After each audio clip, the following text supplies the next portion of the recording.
औज़ुबिल्लाहिमिनश्शैतानिर्रजीम बिस्मिल्लाहिर्रहमानिर्रहीम। आज के इस लेक्चर में हम पढ़ेंगे एटॉमिक नंबर के बारे में। एटॉमिक नंबर हम किसे कहते हैं? किसी भी एलिमेंट या किसी भी एटम की प्रोटॉन की तादाद को या इलेक्ट्रॉन की तादाद को हम क्या कहते हैं? एटॉमिक नंबर कहते हैं। द नंबर ऑफ प्रोटॉन और the number of electron of any atom और any element is known as atomic number. Atomic number हम किसे कहते हैं? किसी भी एटम की नंबर ऑफ प्रोटॉन को या फिर नंबर ऑफ इलेक्ट्रॉन को हम क्या कहते हैं? एटॉमिक नंबर कहते हैं। मिसाल मैं आपको दूंगा, हाइड्रोजन को अगर हम देखें,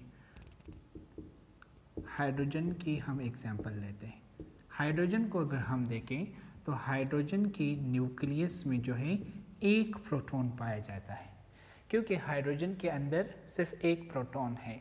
हाइड्रोजन की प्रोटॉन की तादाद एक है, तो मैंने आपको क्या बताया था कि किसी भी एटम की प्रोटॉन की तादाद को हम क्या कहते हैं? Atomic number. तो हाइड्रोजन की प्रोटॉन की तादाद क्या है? 1। तो हाइड्रोजन के एटॉमिक नंबर क्या बनेगा? 1 बनेगा। तो आपने ज़हन में रखना है कि किसी भी एटम की नंबर ऑफ प्रोटॉन या नंबर ऑफ इलेक्ट्रॉन को हम क्या कहते हैं? एटॉमिक नंबर कहते हैं। इसी तरह अगर हम देखें, हाइड्रोजन के अंदर जो है एक इलेक्ट्रॉन भी है, क्योंकि डिफिनेशन के अकॉर्डिंग किसी भी एटम के नंबर ऑफ इलेक्ट्रॉन को भी हम एटॉमिक नंबर कहते हैं। तो हाइड्रोजन के अंदर चूंकि एक इलेक्ट्रॉन है, तो इसके एटॉमिक नंबर क्या बनेगा? 1 बनेगा। तो ये था एटॉमिक नंबर। एटॉमिक नंबर को हम जो है Z से रिप्रेजेंट करते हैं। Atomic number is represented by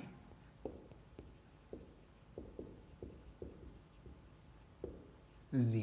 ठीक है, एटॉमिक नंबर को हम Z से रिप्रेजेंट करते हैं। एग्जाम्पल अगर हम देखें तो हाइड्रोजन की एटॉमिक नंबर क्या है? 1। ठीक है, लिथियम की एटॉमिक नंबर क्या है? 3।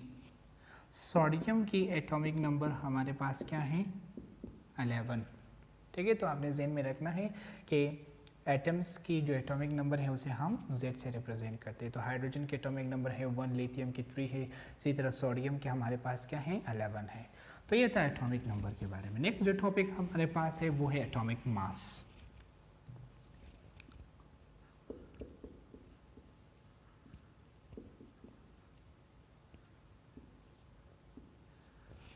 एटॉमिक मास हम किसे कहते हैं? किसी भी एटम की प्रोटॉन और न्यूट्रॉन की तादाद को कंबाइनली हम क्या कहते हैं? एटॉमिक मास कहते हैं।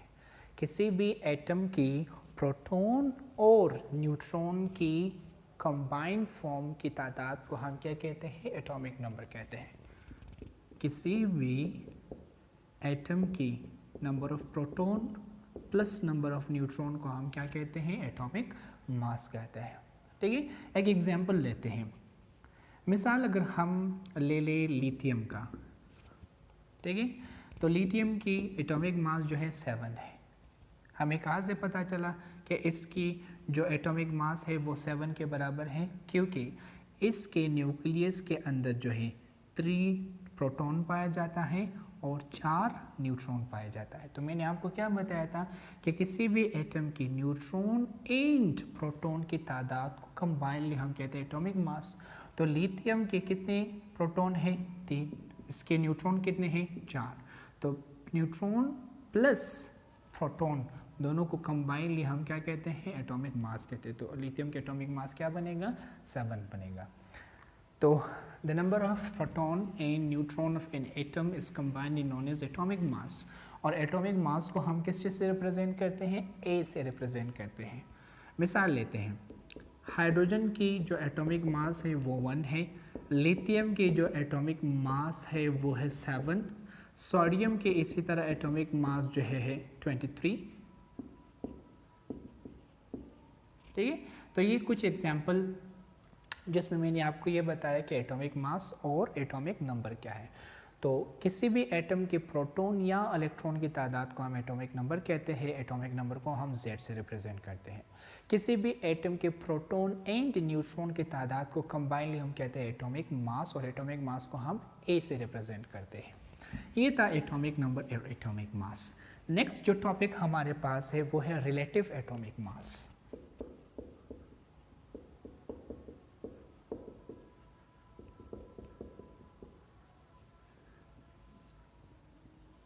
इससे पहले कि हम रिलेटिव एटॉमिक मास के ऊपर चले जाए, मैं आपको कुछ एग्जांपल दूंगा। अगर आप किसी के हाइट को मेजर करना चाहो, ठीक है, आंखों से, तो आप क्या करोगे? आप कैसे कह सकते हो कि कोई बंदा बड़ा है या छोटा है? जब आप एक बंदे को दूसरे बंदे के साथ कंपेयर करते हो, तो आफ्टर कंपैरिजन आपको पता चलेगा कि कौन छोटा है, कौन बड़ा है। इसी तरह अगर आप जो है दुकान में जाते हो और किसी चीज़ फॉर मिसाल चावल वगैरह या शुगर वगैरह आप लेते हो, तो उस फॉर मिसाल आप लेते हो 1 kg ऑफ शुगर, तो आप 1 kg ऑफ शुगर कैसे मेजर करते हो? कैसे आपको पता चलता है कि ये जो शुगर आपने ली है ये वो 1 kg के बराबर है? दुकानदार क्या करता है? दुकानदार जो है चीनी के मास को किसके थ्रू जो है मेजर करता है? उस वज़न के थ्रू जो वो जो है इस्तेमाल करता है। एक तरफ जो है ये जो आपका जो बैलेंस है, बैलेंस के एक तरफ जो है वो क्या करता है? फिजिकल बैलेंस के एक तरफ जो है एक वज़न रखता है 1 kg के बराबर, और दूसरी साइड में जो है वो चीनी डालता रहता है।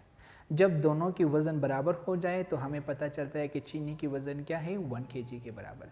तो आप इर्द गिर्द में किसी भी चीज़ को उठा कर देखो, उसकी हाइट है, उसकी खूबसूरती है, उसकी मास है, उसकी वेट है, ये सब चीज़ें हम मेजर करते हैं थ्रू कंपैरिजन।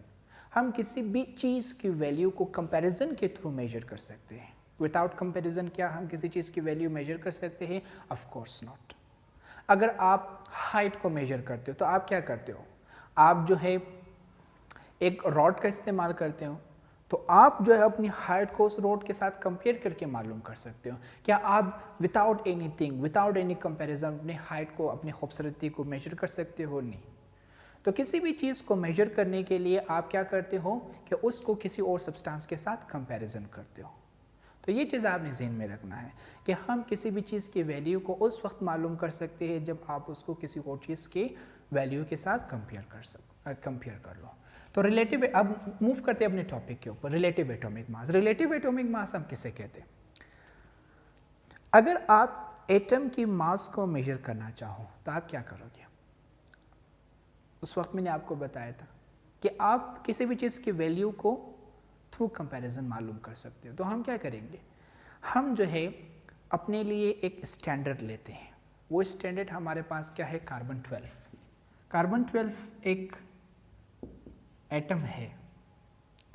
हम क्या करेंगे? दूसरे बाकी तमाम एटम्स की मास को इसके थ्रू मेजर करेंगे। किसी भी एटम के मास को मेजर करने के लिए हम क्या करेंगे? उस एटम को कार्बन 12 के साथ कंपेयर करेंगे और इसी कंपैरिजन के थ्रू हम उस एटम के मास को क्या कर सकते हैं? मेजर कर सकते हैं। तो जब भी आप किसी एटम की मास को कार्बन 12 के मास के साथ कंपेयर करके मालूम करते हो तो उस तरह की मास को हम क्या कहते हैं? Relative atomic mass. जब भी किसी एटम की मास को आप कार्बन 12 के मास के साथ कंपेयर करके मेजर करते हो तो उस एटम की उस मास को हम क्या कहते हैं? रिलेटिव एटॉमिक मास कहते हैं। तो mass of an atom measured through comparison with the carbon 12 atom is known as relative atomic mass। जब भी आप किसी एटम को जो है कार्बन 12 के साथ कंपेयर करके उसकी मास को मेजर करते हो तो उस एटम की मास को हम क्या कहेंगे? रिलेटिव एटॉमिक मास कहते हैं। और ये जो है हम अपने हाथों के थ्रू नहीं कर सकते, ये हम एक मशीन के थ्रू ये काम करते हैं और उस मशीन का नाम क्या है? मास स्पेक्ट्रोमीटर। इस मशीन के अंदर जो है हम एटम को डालते हैं और मशीन क्या करेगा कि इस एटम को कार्बन 12 के साथ कंपेयर करके उस एटम के मास को मालूम करेगा। तो मैंने अभी क्या बताया आपको कि अगर आप एटम को कंपेयर करते हो कार्बन 12 के साथ और उसके बाद आप उसकी मास मेजर करते हो तो उस एटम के मास को हम क्या कहेंगे? Relative atomic mass. ये था रिलेटिव एटॉमिक मास।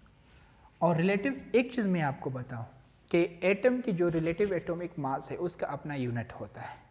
एटम की रिलेटिव एटॉमिक मास की यूनिट हमारे पास क्या है? AMU। ठीक है। तो रिलेटिव एटॉमिक मास किसी भी एटम की उसका अपना एक यूनिट होता है और उसका यूनिट क्या है, AMU है, या आप उसको U से भी रिप्रेजेंट कर सकते हो। तो ये आज की टॉपिक जिसमें हमने क्या पढ़ा, एटॉमिक नंबर, एटॉमिक मास और रिलेटिव एटॉमिक मास के बारे में। Thank you.